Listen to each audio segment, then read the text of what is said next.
South Africa England match పూర్తిగా one side మ్యాచ్గా జరిగింది. తొలుత బౌలింగ్, ఫీల్డింగ్లో రాణించిన సౌత్ ఆఫ్రికా జట్టు తరువాత బ్యాటింగ్లోనూ రాణించి విజయాన్ని సొంతం చేసుకుంది. టాస్ గెలిచి బ్యాటింగ్ ఎంచుకున్న ఇంగ్లాండ్ను సౌత్ ఆఫ్రికా బౌలర్లు ఆకాశం హద్దుగా చెలరేగి స్వల్ప స్కోర్కే పరిమితం చేశారు. సౌత్ ఆఫ్రికా ఇంగ్లాండ్ను మొత్తం 38.2 ఓవర్లలో 179 పరుగులకే ఆలౌట్ చేశారు.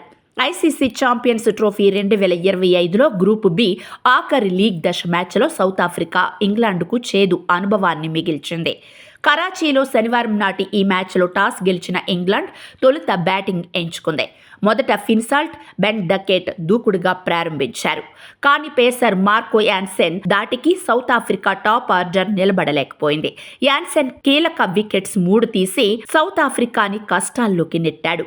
ఓపెనర్లు ఫిన్సాల్ట్, బెన్ డకెట్, జేమీ స్మిత్ల వికెట్లను యాన్సెన్ తన ఖాతాలో వేసుకున్నాడు. మిగతా వాళ్లలో పేస్ బౌలర్ వియాన్ ముల్దర్ ప్రమాదకర బ్యాటర్ జో రూట్ను అద్భుత రీతిలో బౌల్డ్ చేయడంతో పాటు టెయిలెండర్లు జోఫ్రా ఆర్చర్, ఆదిల్ రషీద్లను పెవిలియన్కు పంపాడు. ఇక spinner Keshav Maharaj, Harry Brook, captain Jos బట్లర్లను పెవిలియన్కి పంపించగా pacer Kagiso Rabada, Jamie Overton వికెట్ను తీశాడు. మొత్తంగా ఇంగ్లాండ్ 38.2 ఓవర్లలో కేవలం 179 పరుగులు మాత్రమే చేసి ఆల్అవుట్ అయింది.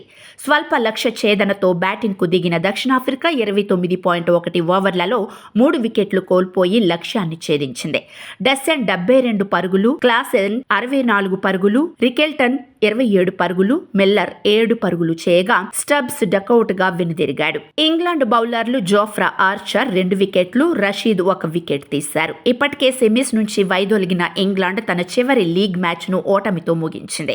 ఈ విజయంతో దక్షిణాఫ్రికా సెమీస్ బెర్త్ను ఖరారు చేసుకుని గ్రూప్ బి పాయింట్స్ టేబుల్లో మొదటి స్థానంలో నిలిచింది. రెండో స్థానంలో ఆస్ట్రేలియా నిలిచాయి.